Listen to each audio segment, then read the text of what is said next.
Les chefs d'État de la Communauté économique des États indépendants de l'Afrique de l'Ouest, qui exigent le respect de l'intégrité physique d'Alpha Condé, sa libération, et le retour immédiat à l'ordre constitutionnel, ont dépêché vendredi à Conakry une délégation de haut niveau.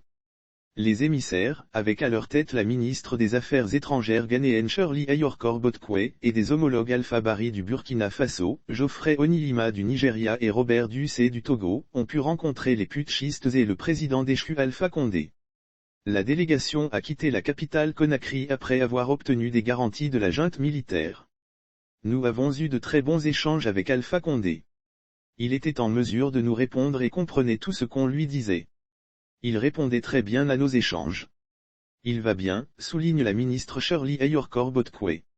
Fanta Cissé, la secrétaire générale du ministère guinéen des Affaires étrangères, a annoncé à la presse à l'issue des discussions que le principe pour la libération d'Alpha Condé a été acquis par la Communauté économique des États indépendants de l'Afrique de l'Ouest.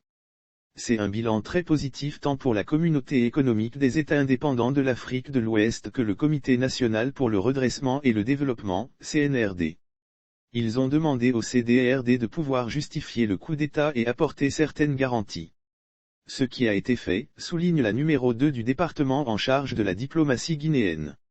Les discussions avec la junte ont notamment porté sur la santé et les conditions de détention du président Alpha Condé.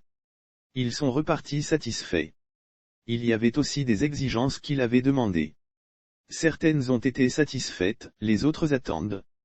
Selon Dame Cissé, le CNRD a donné des gages pour remplir les conditions d'une transition qui serait approuvée par tout le peuple et également acceptée par la Communauté économique des États indépendants de l'Afrique de l'Ouest. Avant de quitter Conakry, la délégation de la Communauté économique des États indépendants de l'Afrique de l'Ouest a rassuré que les discussions se poursuivront avec les nouvelles autorités guinéennes, tout en laissant le soin aux dirigeants de la sous-région de prendre les mesures qui s'imposent suite au coup d'État en Guinée.